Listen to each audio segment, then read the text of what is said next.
9 अक्टूबर को लखनऊ में हुई बहुजन समाज पार्टी की रैली के बाद जहां कार्यकर्ताओं और पार्टी नेताओं के अंदर एक बड़ा जोश जो है वो देखने को मिल रहा है, तो वहीं समाजवादी पार्टी और कांग्रेस लगातार बहुजन समाज पार्टी को इस रैली के जरिए घेरने की कोशिश जो है वो कर रही है। समाजवादी पार्टी के नेताओं ने भी बहुजन समाज पार्टी पर कई आरोप लगाए हैं। इसके अलावा कांग्रेस की तरफ से भी बहुजन समाज पार्टी पर आरोप लगाए गए थे।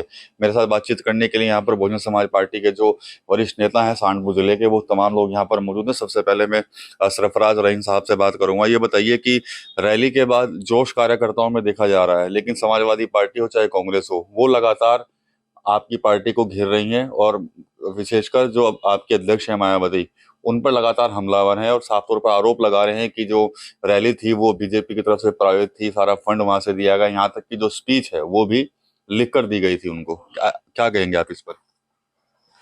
रैली होने के बाद तो जोश 100 गुना बढ़ गया। नहीं तो उससे पहले भी कार्यकर्ताओं में बहुत जोश था। जब जोश था जब भी लोग वहाँ बहन जी के एक आह्वान पे पहुंचे, क्योंकि बहन जी से सब कार्यकर्ता सब हम मोहब्बत करते हैं, बेनतहा मोहब्बत करते हैं उनसे।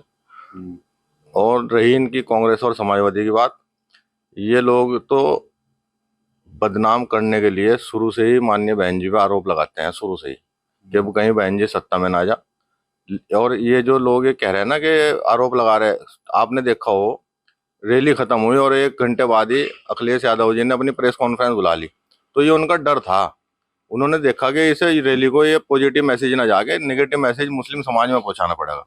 तो उन्होंने नेगेटिव मैसेज, आपको पता ही क्या चल रहा, उन्होंने वो पहली बात तो जो तारीफ करी पार्क के ऊपर, जो माननीय बहन जी ने कहा, आभार जताया, वो तो नोट कर लिया। लेकिन वो जो 90% बीजेपी पे और विपक्ष पे इन पे हमलावर रही, वो उन्होंने बताया नहीं। जो लास्ट में एक बात कही, मेन तो उनके दिलों को वो चुभ गई, चाहे कांग्रेस हो चाहे सपा हो। चुभी हुई तो भाजपा को भी है, लेकिन भाजपा को वो एक बीमारी सी रहती है, वो बता नहीं पाता आदमी, वो बता नहीं पा रहे। तो बहन जी ने जो लास्ट में कहा कि मैं 2027 में सरकार बनाऊंगी भाई, चाहे मुझे कुछ भी करना पड़े, मैं कितनी मेहनत करना पड़े, मैं सरकार बनाऊंगी। तो उसी चीज से हम लोगों के अंदर भी पूरा गर्म जोशी है।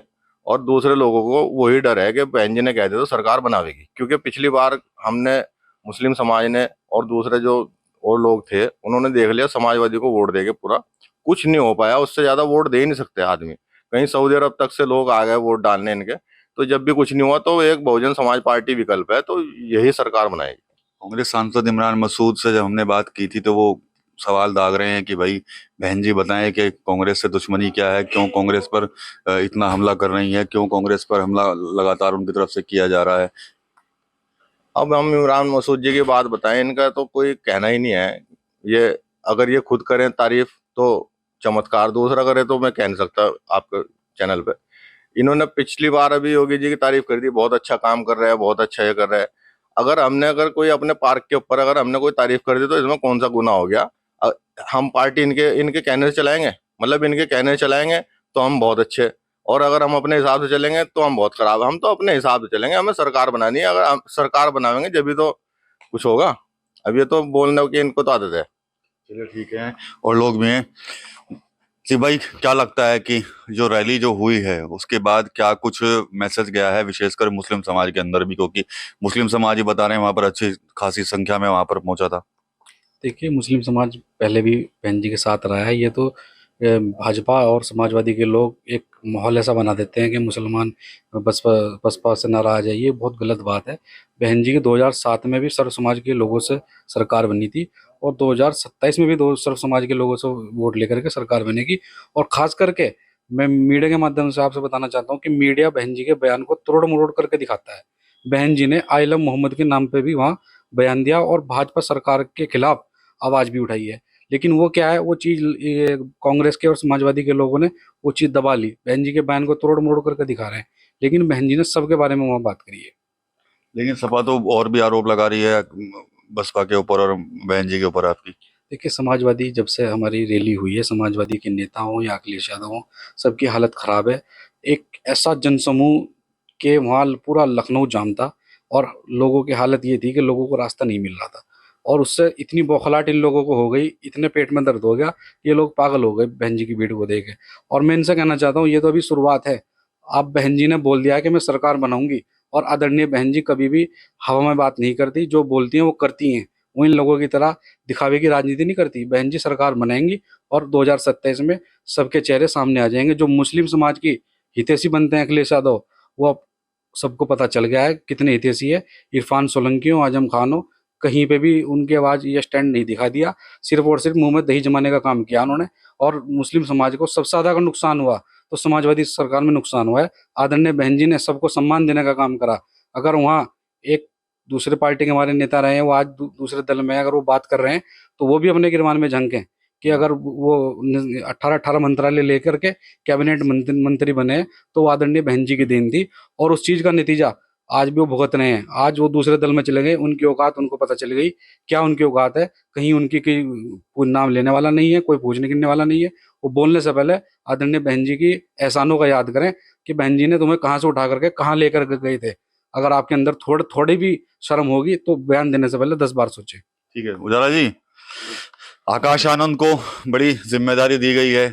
निशाने पर वहां पर चंद्रशेखर भी रहे हैं कहीं ना कहीं, तो कैसे देखते हैं आप इन दोनों नेताओं को? अब क्या कुछ रहने वाला है? आकाश आनंद कितना उभरेंगे और चंद्रशेखर 27 में किस तरह से रहेंगे? वो भी क्या करेंगे? देखिए, आकाश आनंद जी 2027 के चुनाव में एक महत्वपूर्ण भूमिका में रहेंगे। जो बहन जी ने हमको आदेश भी किया है कि भाई जैसे साहब कांसी राम जी के रहते और उनके बाद आप सभी दलित समाज ने मेरा साथ दिया है, ऐसे ही आपको आकाश आनंद जी का भी ध्यान रखना है।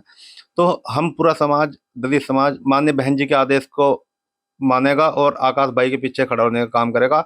मैं आप ही के चैनल के जो चीफ एडिटर जी है, एंकर जी है, अमिताभ अग्निहोत्री जी, उनका एक वो देख रहा था रील्स छोटी सी, उसमें बता रहे थे कि आप सहारनपुर से मेरठ की तरफ जाओगे ना कि दिखेगा कि नकली वो सेवा का असली ढाबा, सेवा का नकली ढाबा, मम्मा का असली ढाबा और मम्मा का असली ढाबा। वो बहन जी ने बता दिया कौन असली कौन नकली है। तो ये फ्री में ही जो जुमले डालते फिर ना चंद्रशेखर भाई, इन्होंने समाज को गुमराह करने का काम किया है। एक्सीडेंटल नेता है। इस तरह के नेता हमारे समाज में बहुत सारे रहे। रामदास अठावले, रामविलास पासवान, उदित राज और जी क्या नाम तुम्हारा, और भी बहुत सारे नेता रहे। ये अपनी सीट तो जीत सकते हैं भाई, एक्सीडेंटल समाज का कोई भला नहीं कर सकते। देख लेना अभी जिला पंचायत 2026 में चुनाव है, अपना एक वार्ड मेंबर भी जिता देंगे सहारनपुर से, तो बात है। चलिए ठीक है, ये बताइए नसीमुद्दीन सिद्दीकी साहब का सुना था बयान? हाँ, नसीमुद्दीन साहब का बयान सुना था, बड़ा अफसोस हुआ सुन के। माननीय बहन जी ने उन्हें कहाँ से उठा के कहाँ रखा। मेरी बल्कि वहां भी बात हुई थी, लखनऊ भी। आपने एक बात कही कि मैं ट्रांसपोर्ट मिनिस्टर रहा तो मैं सबको जानता हूँ। जो आरटीओ थे वो कमिश्नर बन गए, तो उन लोगों ने रोडवेज बसें दी। भाई नसीमुद्दीन सिद्दीकी जी, मैं आपसे पूछना चाहता हूँ, आपको शर्म नहीं आई बिल्कुल बात करते हुए माननीय बहन जी के बारे में? आपको तो सब पता है कि माननीय बहन जी की एक आवाज पे इतना इतना लोग इकट्ठा हो जाता है कि सड़कें जाम कर दे। जो माननीय बहन जी कहीं रास्ते में नहीं निकलती, वो सिर्फ इसी वजह से नहीं निकलती। वो सरकार का डर नहीं है, वो अपने लोगों का डर है कि कहीं ये सड़कों पे आ गए, कहीं वो अनहोनी ना हो जाए। क्योंकि माननीय बहन जी को पता है कि किस तरह का सैलाब आता है। तुम इतनी गलत बात, इतनी घटिया सोच, हम मतलब जो भी उन्होंने हमारे दिल में थोड़ी बहुत जगह हल्की फुल्की थी भी, तो वो भी उन्होंने खो दी। मतलब इतनी घटिया सोच, बहुत घटिया सोच है। मैं इससे ज्यादा कुछ कह नहीं सकता। चलिए ठीक है, आखिरी सवाल जिशान भाई से पूछूंगा। लखनऊ से कितनी एनर्जी, कितनी ऊर्जा लेके लौटे? पहले तो बहुत बहुत शुक्रिया आपका, हम आपके आभारी है जो आप हमारे पास आए। और रही बात माननीय बहन जी की, बहन जी ने जो आदेश हमें किया है, पहले से ही आदेश था हमें, तो एनर्जी तो पहले से ही बहुत थी, पर जो हमने लखनऊ के अंदर देखा और उम्मीद से बढ़कर, मतलब उम्मीद से बढ़कर देखा, तो हमारे अंदर एक ये लगा कि अब हम मुख्यमंत्री यहाँ के, उत्तर प्रदेश हमारे कब्जे में आ गया है। और जो हमारे जितने भी साथी थे, बहुजन समाज के लोग थे, मतलब मुस्लिम भी बहुत थे, बहुत ज़्यादा मुस्लिम थे वहाँ पे। जो हमारे कुछ लोग देख रहा हूँ मैं भी 2-3 दिन से सोशल मीडिया पे, इतना तो किसी को भी दिक्कत नहीं हुई जितने हमारे थोड़ा समाज गुमराह हो रहा है। थोड़ा भी अखिलेश यादव को पता नहीं क्या समझ रहा है, पर यह है कि उम्मीद यह है कि इंशाल्लाह सहज सहज हमारे लोग बहुजन समाज पार्टी का रुख कर रहे हैं। और लगभग 40% लोग मुस्लिम थे वहाँ पे उस मीटिंग में। माशाल्लाह में बहुत अच्छा लगा। और इंशाल्लाह ऊपर वाले ने चाहा 2027 में हमारी सरकार क्लियर बन रही है। माननीय मुख्यमंत्री बहन जी 5वीं बार बनने जा रही है। चलिए ठीक है। तो यहाँ पर बहुजन समाज पार्टी के जो नेता हैं उनसे यहाँ पर हमने बात की है। साफ तौर पर कहीं ना कहीं निशाने पर आज इन्होंने भी समाजवादी पार्टी और कांग्रेस को लिया है। इसके अलावा जो कांग्रेस नेता है नसीमुद्दीन सिद्दीकी, उनका जो बयान आया था उस पर भी कहीं ना कहीं उन्होंने इन नेताओं की तरफ से नसीमुद्दीन सिद्दीकी के उस बयान की निंदा की गई। इसके अलावा बड़ा दावा कर रहे हैं कि जिस दिन रैली हुई थी उस दिन हमें लग गया है कि 2027 में बहुजन समाज पार्टी उत्तर प्रदेश के अंदर अपनी सरकार बनाने जा रही है। टीवी 9 यूपी के लिए सहारनपुर से विकास कबीरी।